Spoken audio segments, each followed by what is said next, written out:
Hey, how's it going, everyone? So what am I working on now?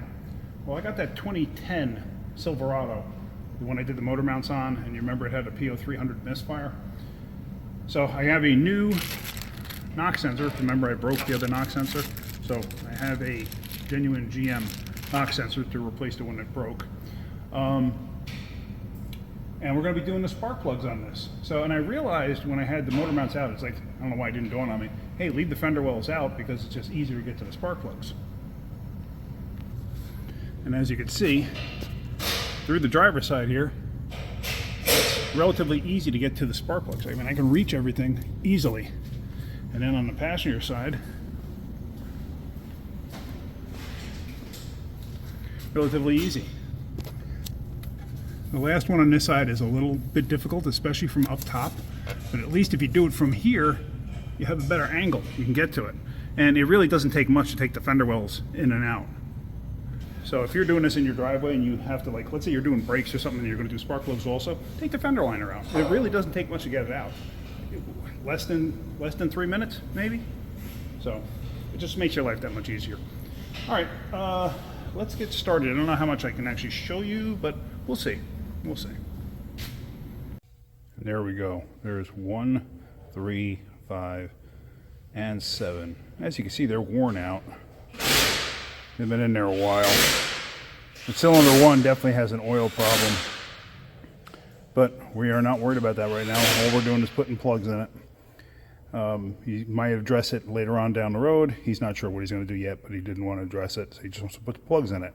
So this is the driver's side, and I was able to do all of this with pretty much just a long spark plug socket. And what do I do with my other one? Hold on a second. And then this spark plug socket. So, all right, those are all out. We got the new ones. Let's get those ready and put those in. Now there's our new plugs going in, just a smidge of anti-seize on them. And the gap's perfect. Like I've said before, I just eyeball the gap. That's all. The gap is not as critical as a lot of you think it is. The gap is fine. The gap is fine. That's how they're going in. I did not run a gapper in there. The gap is fine. I don't know why, but for some reason people seem to think that the gap is going to make the difference between, you know, the car making 10 horsepower and a car making 350 horsepower. It's not that critical. No, of course you don't want to have the gap closed up. No, of course you don't want to have the gap like straight up, you know, wide open. But this is fine. So we're going to throw these in on this side and we're going to move on to the other side. All right, so onto the passenger side. I already got the first 3 out. The last plug is still in there. It's a bit of a pain because you have this shield in the way and everything else. You need a shorty or stubby socket to get in there. Sometimes some people use a swivel, but you kind of need to do that. And then you need a stubby extension and then use a regular ratchet. So let me get that, and then maybe I can prop you up here somewhere so you can actually see it. All right, so what I'm going to try to do so you can actually see what I'm doing here. Can't get that out of the way. It's just a shorty extension on here. There we go, right here. And that actually really wasn't that tight. I'm surprised.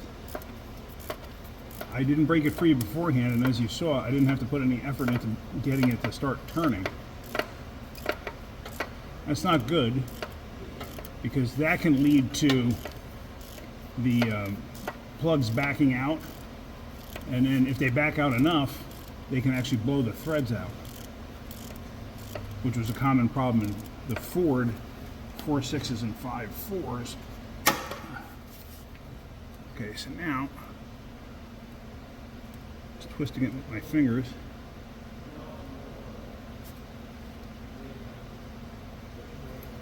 Now trying to do this one from up top is pretty difficult. It can be done, you don't have to do it this way. But I figured it's just easier since I already had the fender liners out to begin with. And guess what? I get to do another set of motor mounts starting tomorrow on another truck, but the other truck has an 8.1 liter big block. All right, there we go. So that plug is out. So let me get the new plugs and we're going to start putting those in. Alright, so here we go. And I gap these just like I gap all plugs. So let's go in. Like I said, this is the worst plug on for the entire job. And you can do it from up top. Like I said, I've done it from up top plenty of times. But since I had the wheel wells out, what the heck, may as well do it this way. And the other one that I have to do, the motor mounts on, I gotta do plugs on that one too. But that's actually a personal job I'm doing for somebody. And Rob is nice enough to let me use the shop, so I'm gonna be starting that job tomorrow night.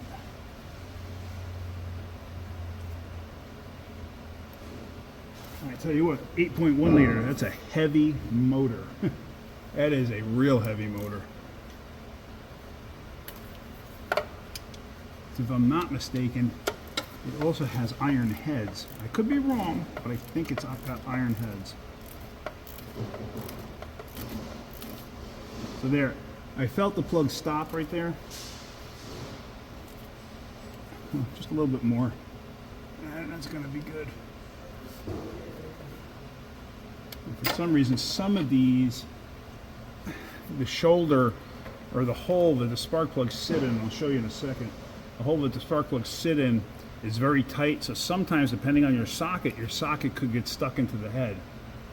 Not stuck, but very tight and hard to get out. All right, let me, what do I do with the other spark plugs I just had? Just had them in my hand. Oh, there they are. It's the problem when you go senile. You forget where you put stuff. So now for the rest of them, I'll use the deeper socket. Only because it makes my life easier. And I prefer at my age to do things as easy as possible.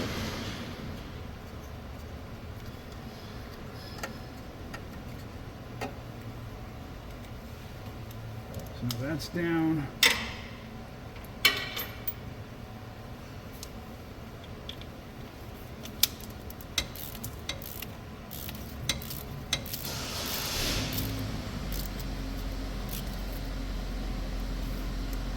Tight. Now what I'm talking about is this. See the space around the spark plug? When you put the socket on it, it fits into the hole there. But the hole may not be perfectly centered to that hole that it goes into. So depending on the thickness of your socket, you might get stuck in there. I've seen it happen, but it does come out. You just got to be gentle with it and wiggle it, and it'll come out. Let's see. I hope you can see that last one that I did.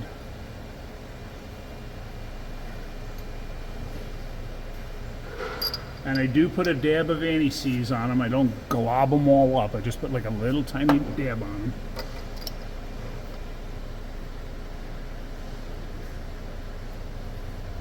And people that are spark plug experts, they've said before, oh, you don't have to put any anti-seize on them. You don't have to do it. It's unnecessary. Yeah, well, when you break a spark plug in a head, then tell me how unnecessary it is. Or when you're trying to get one out that's seized in a head, tell me how unnecessary it is. I'd rather put a little dab on it and save myself some aggravation in the future than not do it. And I hate those people that say, I'm going to let the next guy worry about it. Well, you know what? What if you're the next guy? Because you don't know. You have no idea. That's why I treat every single car, I don't care whose car it is, I treat every single car as if it's my own. And I'm keeping the car forever, which I usually do. I keep my cars till it's just at a point where it's like, you know what? It's just not worth putting any more money into. It's not worth fixing anymore. Let's see.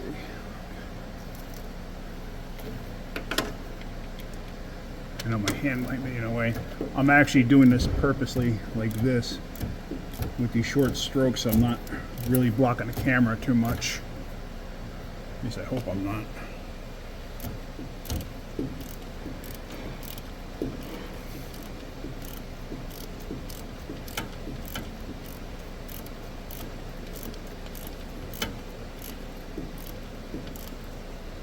Yeah, I tell you, that's something that really has irritated me my whole life when working on cars. I've heard other mechanics say, "Oh, I'll let the next guy worry about it."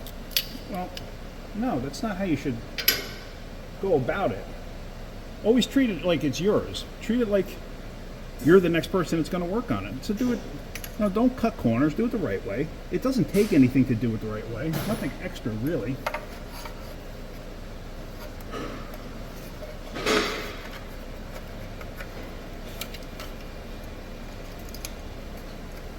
All right, so that's it. Now we're putting all the wires back on. And then we will put the fender liner back in place.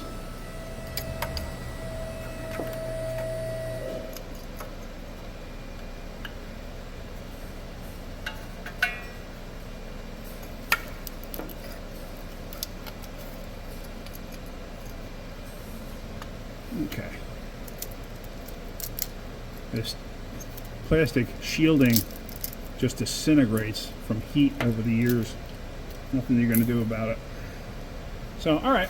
So that's pretty much it. Let me get the fender liners in, and we're going to go and road test this. All right. One thing I did not show you was installing the new knock sensor. So, basically, it's pretty simple. Plug it in, make sure it clicks. You have to go up and catch the bolt where it goes. It goes to a special flat spot here somewhere. There it goes. Because it's a machined flat spot on the block. And you screw the bolt down all the way.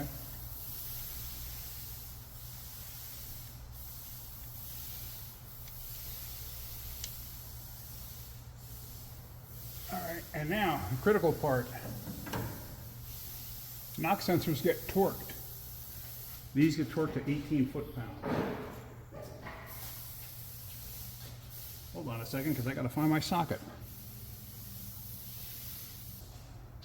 I have to regroup. I have so many tools laying around from a couple different jobs I've been working on. So, torque wrench is already set. And then 18 foot-pounds is not a lot.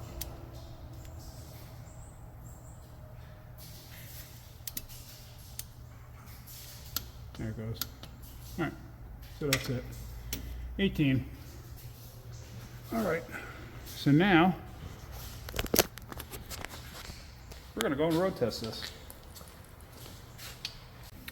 Almost forgot, don't forget to connect the battery.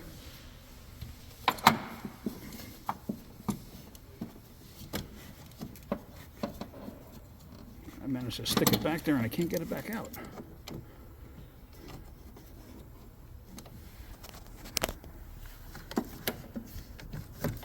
There we go.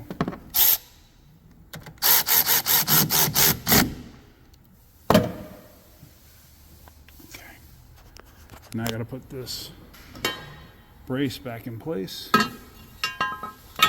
So let me get that in place and then we're going to go for a road test. And because I forgot to show you, that's 2, 4, 6, 8. You can see 6 has some issues also, probably some oil. I'd be willing to bet the rings are getting stuck in this thing.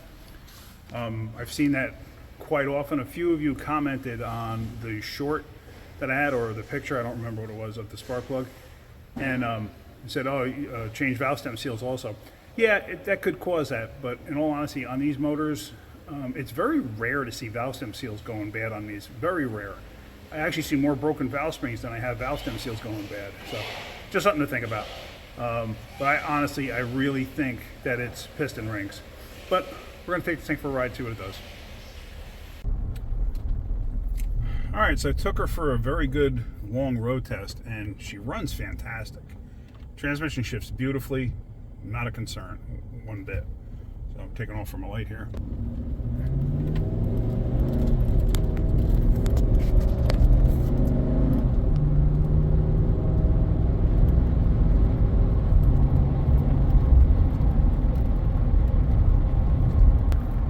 Yeah, I'm super happy with the way this came out. I think the customer's going to be very happy. Strange thing too is when I started it, I did look at the exhaust real quick, just out of curiosity, see if I saw any kind of smoke or anything like that. Nothing. Just do normal type of condensation.